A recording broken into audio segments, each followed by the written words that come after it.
Kamusta? Magandang araw! Nandito na naman tayo upang mag-aral ng math. Ang pag-aaralin natin ngayon ay tungkol sa trigonometric ratios. Sa geometry, pag sinabi nating trigonometry, ito ay isang branch ng math na nagdi-deal sa mga sides at angles ng isang right triangle. So, meron tayong 6 na functions na kalimitang ginagamit. Ito yung sine, cosine, tangent, cotangent, secant at cosecant. Tatandaan natin na ginagamit lang natin ang trigonometric function sa isang right triangle. Recall natin yung parts ng right triangle. So, yung side niya, tinatawag natin siyang leg.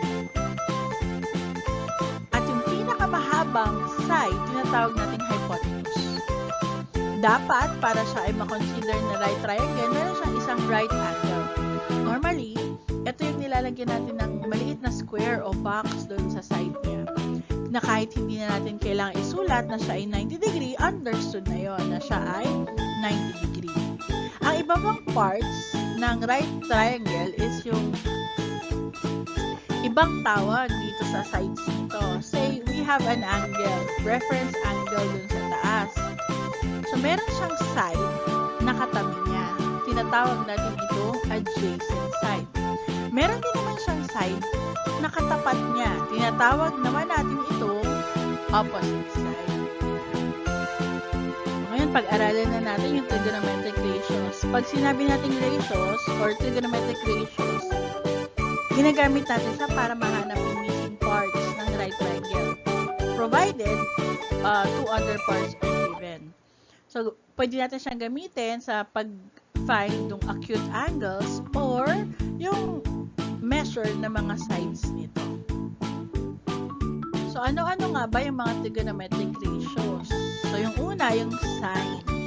So, take note of the spelling. Tapos, yung abbreviation niya, yun yung nakapaloob sa parentheses. Then, we have tangent. And then, we have secant. Tapos, meron pa tayong other 3. So, we have cosine, we have cotangent, and cosecant. Mapapansin nyo na yung tatlong huli ay parang katulad lamang nung una, nilagyan lang siya ng co sa unahan. Kasi tinatawag itong co-functions.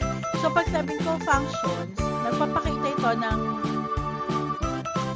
complementary relationship ng mga angles, no? Between sine, cosine, tangent, cotangent, secant, and cosecant. So, normally, hindi naman natin ginagamit yung tatlong co-functions. Pero mabuting alam na rin natin sila para pag na-encounter natin, alam natin, co-functions siya ng basic functions. So, ayan, i-define na natin yung ratios.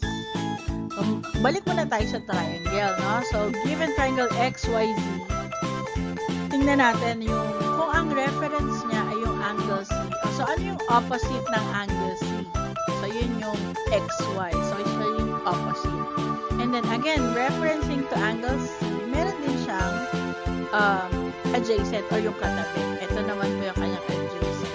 Gamit itong relationship na to, pwede natin bigyan na ng ratio yung ating functions. No? So, we have sine is equals to opposite over hypotenuse. Cosine is equals to adjacent over hypotenuse. And tangent is equals to opposite over adjacent. So, mapapansin nyo, ay bakit may co-function doon but may cosine?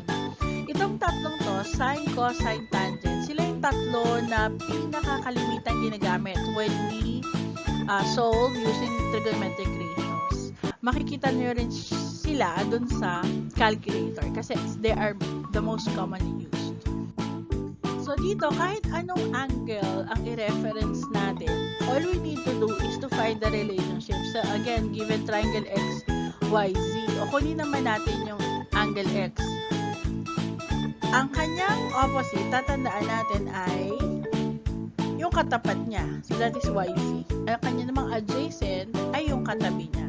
So, ito pa rin ang gagamitin natin sa paghanap ng trigonometric ratio. In this case, hahanapin naman natin yung cosecant. Cosecant is hypotenuse over opposite. Secant is hypotenuse over adjacent. And cotangent adjacent over opposite. Again, yung ratios na ito ay ginagamit para makuha natin yung measure ng isa o ng dalawang acute angles sa right triangle.